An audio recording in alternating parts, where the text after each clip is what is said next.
Hey, get inspired, everybody. Thanks so much for tuning in to another episode of Life Inspired. As you can see, it looks a little different today. Instead of the red couch, I'm on the red chair upstairs in the Harmony Room at our little Inspired Homes office. But we thank you for tuning in. We thank you for watching. We ask that you would like our Facebook page and subscribe to our YouTube channel so that more people can hear about how and why people are following Jesus. If you're tuning in for the first time, we typically talk about a turning point in someone's life, that life was going along. There was a ... moment that God stepped in and turned them to a new trajectory. My guest today is my new friend, Matt Williams, Pastor Matt Williams. Thanks for being here. Hey, what's up? Thanks for having me. We're so glad to have you. So this is your first time on the show, but you've watched a few episodes, so you know a little bit about it. I'm going to ask you first, if you're going to tell me about a turning point story, what would be the background that would set up the story so the people kind of have a little background? Sure. So I've been a pastor for a few years now, and the very brief background of the story is God calling me from being a family pastor in South Carolina to being a lead pastor in Fairborn, Ohio. And I don't want to give away all the details right now. I have a timeline for you later, if that's okay. That's great. That sounds great. So tell us, so that's the background. What was your ... What did God do that he stepped in and you knew he was about to turn you? What was that about? Yes, there's two main things that I want to say on the show today. And number one is that God is sovereign in our suffering. And number two is that he is really good. Yeah. Always. So those two things are the two things that I want to say. I have some scripture here I want to read to you and then give you a brief sketch of my ... moment. And then hopefully it'll all make sense in the end.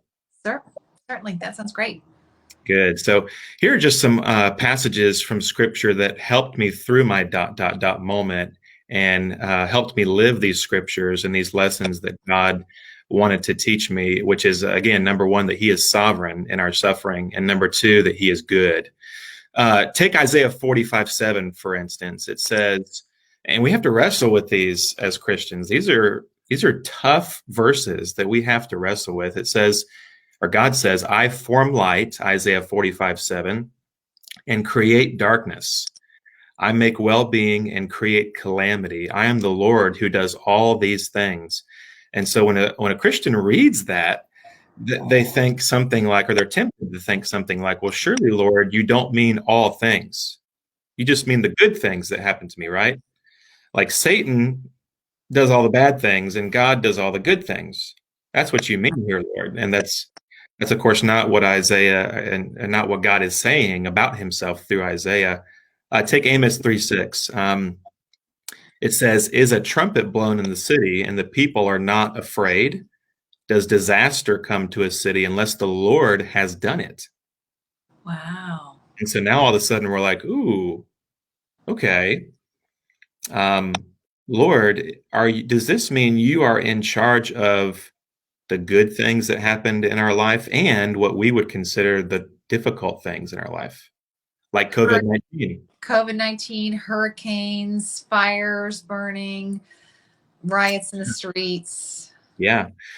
Jonah 1:4. We could go on. The Lord hurled a great windstorm upon the sea. Wow. And there was a mighty tempest on the sea so that the ship threatened to break up. Who sent that windstorm? Right.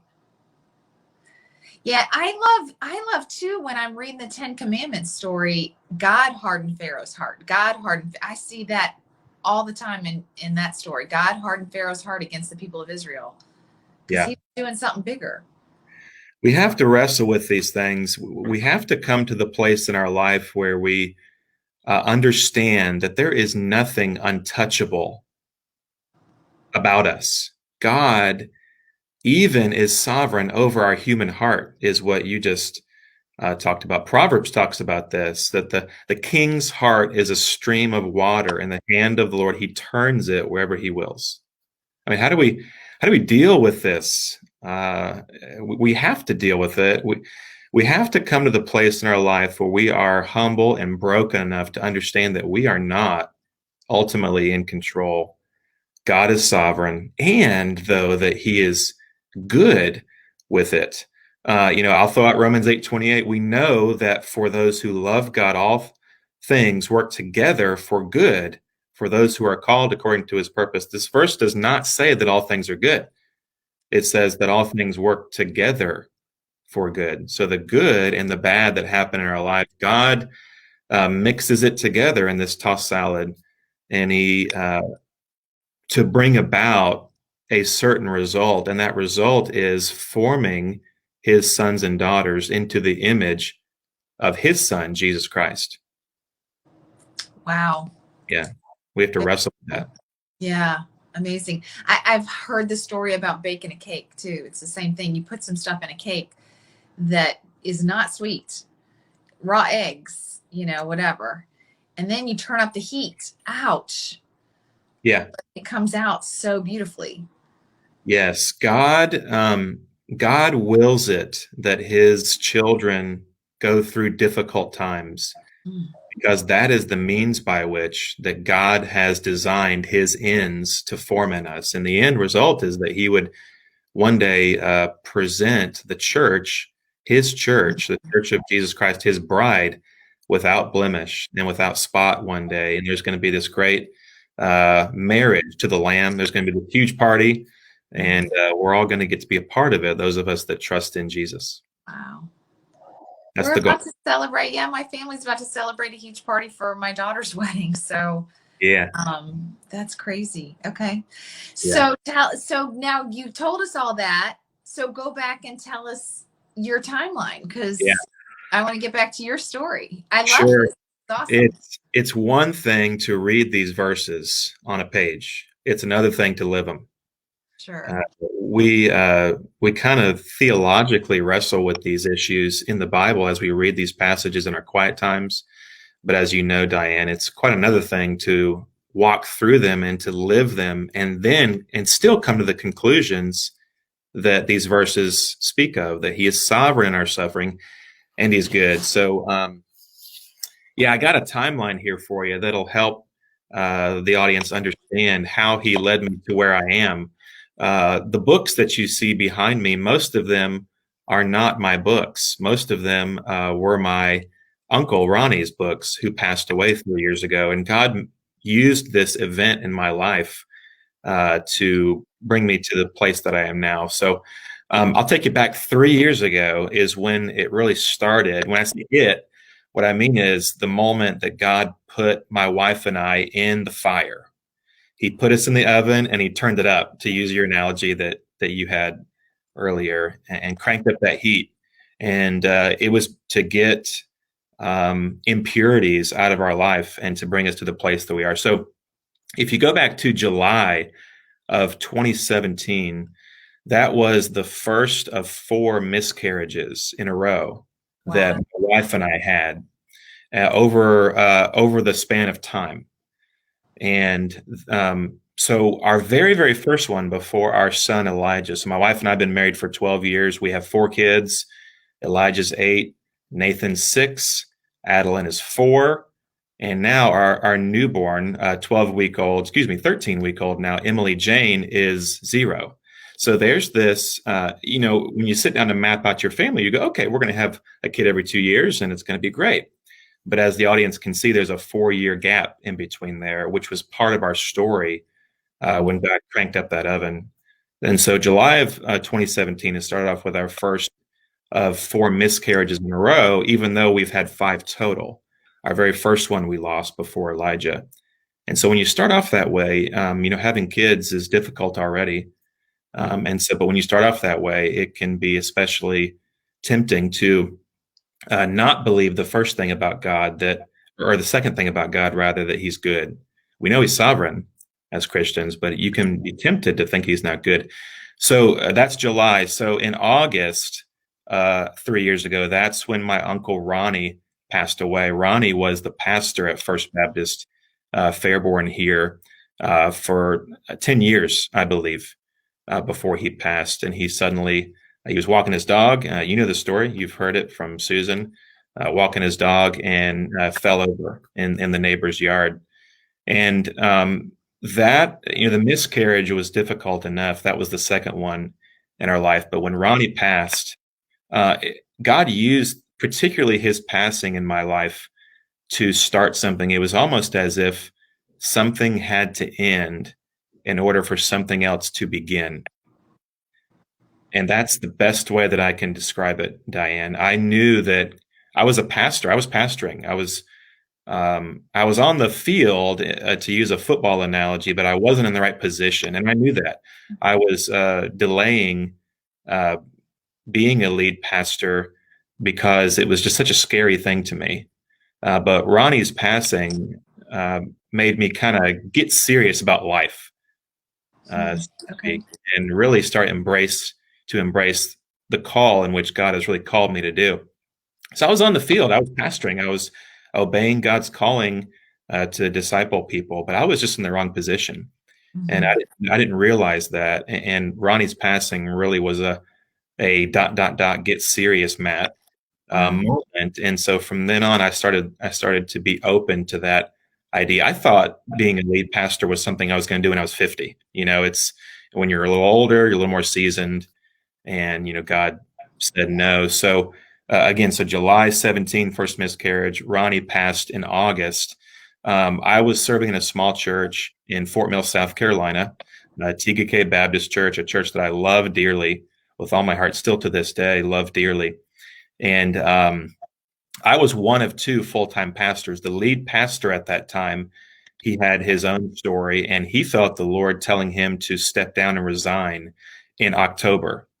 And so you have July miscarriage, Oh, Ronnie passing in August, and then in October, my lead pastor resigns because he felt the Lord telling him to do so, and he was obedient and listened to that. That's significant because, again, I was the only other full-time staffer at the time, and our church was going through a very tumultuous time in church. If you've been involved in church life for more than 10 minutes, you understand that the church can be a difficult place sometime. Uh, sure. a church is just basically a bunch of sinners saved by grace. You put 200 people in the same building, and it can Right. just it can blow up sometimes, and God allows it to happen for his sovereign purposes. And so we were going through, and our family there at the time, a very difficult time. So you have personal life is being turned up in the fire, and church life is being cranked up in the fire. Um, I asked our elders at that time, I said it would be a bad idea to hire an interim pastor. Let me preach. Let me do this. I know that I haven't been here long. I had been there about maybe a year and a half, couple of years at that point. I said, let me preach. They prayed about it. And that following February, around that timetable, they said, and I've been preaching ever since he stepped down. I was in a rotation of preachers, but then by the time February rolled around, they let me kind of full time step into that lead pastor like role. But The church in knew interim, right. only in the interim, and so I was the family pastor, but I was also the lead pastor. But again, I was the only pastor, and Right. so it was a confusing, challenging time for us in our church. The month before that, January, we found out that my mother-in-law, Ashley's mom, was diagnosed with cancer. And so this is just continuing to crank this up here. The heat's turning up in my family. And so we're praying for her now at this time. Um, so I just keep preaching, and we keep trusting in the Lord. The elders entrusted me with a great favor. I kept preaching through all of these things. Our church was still just doing this and just fighting within. Uh, and it was a very difficult time. And I was the only pastor there to try to navigate this. And I was brand new at this lead role, not really sure what to do, not sure what God was doing. Lord, what Right. are you doing with me? Right. What are you doing, Lord? I remember going for walks, Diane, just pacing up and down the street. This was like before the service was starting. I'd be pacing a bit. Where's the pastor? He's out walking or something. And I'm just crying out to the Lord, saying, Lord, what are you doing? Who am I to Moses stuff? Who am I to lead these people? They're not Right. listening to me. Why should they? I'm a young man. I was 34 at the time, and I just started shaving yesterday, right? It's in their eyes. Who was this kid, preaching? And I said, Lord, surely you have someone else for this to lead them. And he said, nope, I got you. You're the guy right now. And so deal with it. And so that's basically what he did. And I said, okay, I'll keep preaching. Well, that following July, so now we're in 2018, we lost the second of 4 miscarriages in a row. And that was the most difficult one because that was the 14-weeker. And we had given this baby a name by then. We were thinking we knew what the gender was, even though we really didn't. But we had given him a name, and we were just devastated at that point. I asked our elders for 2 extra weeks of vacation after that second miscarriage, and they graciously gave it to me. And we stepped away, and with the question in mind, should we come back? Like we were emotionally just spent at that time. So it had been a year since Ronnie had passed, and I was praying about my next step. And the elders knew that. I let them know this. It was in full transparency. And I was thinking about applying at FBC Fairborn, but God clearly said, no, you're not in an emotional state to go anywhere. So I said, Lord, what do I do? Do I step down here in my current role? Since I can't apply anywhere else, what do I do? And the Lord said, keep preaching. Wow. Just keep preaching. And so that's what I did. To yourself, what did he have you like? The sermons would be like speaking right to your heart. That is exactly what it was. Wow. I mean, I remember stepping on stage to preach, and the church was still going through a difficult time. And the sermons that I was preaching, I was going through First Peter. I did Jonah for a while, and Jonah is being just destroyed. He's like, God, I'm not going to Nineveh. I don't even want to preach these people. And if I'm honest with you, Diane, that was going on in my heart too. The church was in such a bad place, and I was in such a rough place emotionally that I was like, God, get somebody else. Like, don't send me to these folks. I'm not your guy. And so I'm preaching, the Lord hurls a great windstorm, and the Lord appointed a great fish to swallow up Jonah, and the Lord appointed a shade tree to come up over Jonah, and then he appoints a worm to kill the shade tree and eat the shade tree. And Jonah's like, just kill me now. Oh, and so it wasn't quite that dramatic, but the point is that God is sovereign over everything. Is the point of the text. And Jonah just sits eastward of Nineveh on top of the city, overlooking the city, and just waits for it to burn. And he just can't wait. And of course, God ends up, in his comedic humor, he just ends up saving it, completely saving it. And it was about this time that God started turning the church around. And we went through, before God called me to Fairborn, we went through a year of just blissful, just happiness. And God ended up turning that church around. And they have a great pastor that's leading them now. But, so the church knew about these things, about our difficulty having kids. And we went through 2 more miscarriages just really early on, 5-6 weekers, a couple more of them. And we were like, Lord, are we done? Are we done having kids? Is this it? At what point do we stop this craziness? And, what's going on here? Well, if you fast forward to July of 2019, we stepped away for vacation up here to Ohio to see my Aunt Susan, to see her and other good friends in the area. And I kept in touch with Fairborn over the years. I was an intern here 11 years ago, a youth intern. Oh, wow. And so, Ronnie, let me come on for a summer in between my seminary days. And I just kept in touch with the church over this whole span of time and loved this church. It was like a second home to me. Ronnie and Susan were here. And Ron and Susan were never able to have kids. Right. And so Ronnie and I got very close. He was my best friend and my pastoral mentor in life. And so when I lost him, I was kind of lost just directionally and just emotionally. And, we ended up coming up here after the funeral. I got to do the funeral. And we took all these books back to South Carolina. It's the funny thing, not knowing what God was doing. you know, uh, and it was wild. So so now we're in July of 2019. I know, almost all the members of the search team. It almost wasn't fair in a sense. Like they were my friends. I knew them. They knew me. Right, right. I pastored their own children when they were in the youth group 11 years earlier. Wow. So we just kept in touch and we knew these folks, and there was already a level of trust there. And so that July of 2019, I ended up meeting with the chair just informally. Just, hey, I'm in town. I'd love to see you. And he's like, oh yeah, no problem. So he met at Susan's house. We sat under the pavilion out there, and we just talked. And hey, where are you at, Dr. Oliver? And he's like, yeah, we're still searching for a lead pastor. It's just been a difficult search. People, we think we have the candidate, and then it just doesn't work out, either on our end or his end. It just, something happens. God's sovereign, right? To where it just doesn't work out. And I'm just sitting there listening, like, it's interesting. And he goes, so where are you at, Matt? And I was like, I'm kind of searching for a lead pastor role, honestly, that God's calling me to. And both of us just sat there in silence. I remember this awkward silence for about a minute. Wow. We just sort of stared at each other and kind of not knowing what to say. But I think both of us were thinking the same thing. And at least I like to think that he was thinking what I was thinking. Are you? Yeah. And so, like, what do we do here? And so, at that time, they had 3 or 4 candidates left.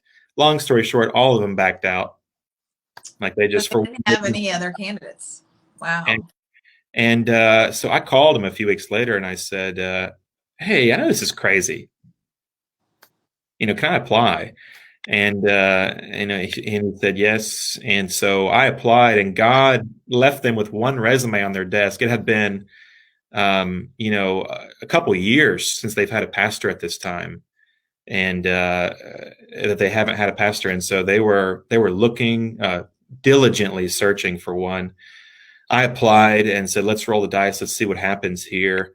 And so that was in July. By October, I was preaching in view of a call here at the church. And by December, God had relocated us to Fairborn, Ohio. And now I get to be the lead pastor in a church that my beloved uncle,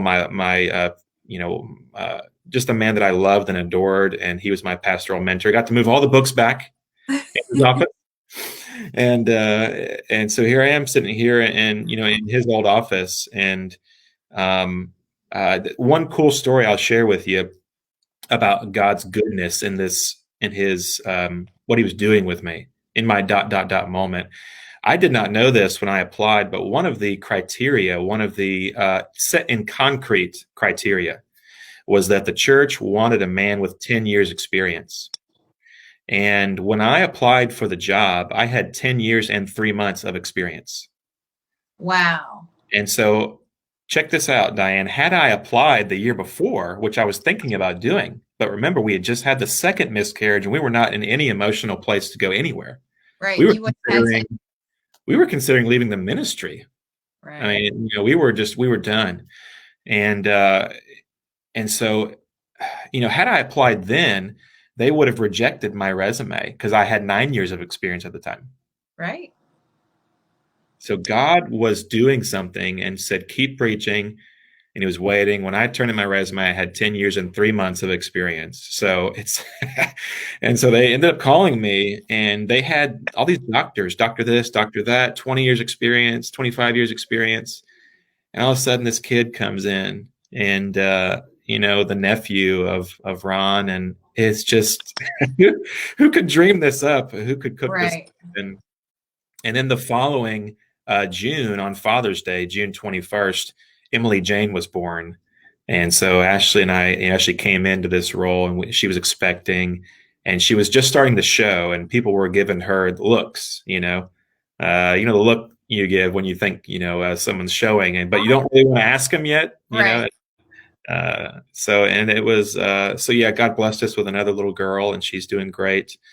And I'm here. I've been here about 10 months now, and it's going great. And God is sovereign and he is good. Those are two things that I want to share with the audience. And God was just doing something and working, and I didn't know what, but if you hang on, if you're going through that in your life right now, I want to share with you, if God's got a purpose.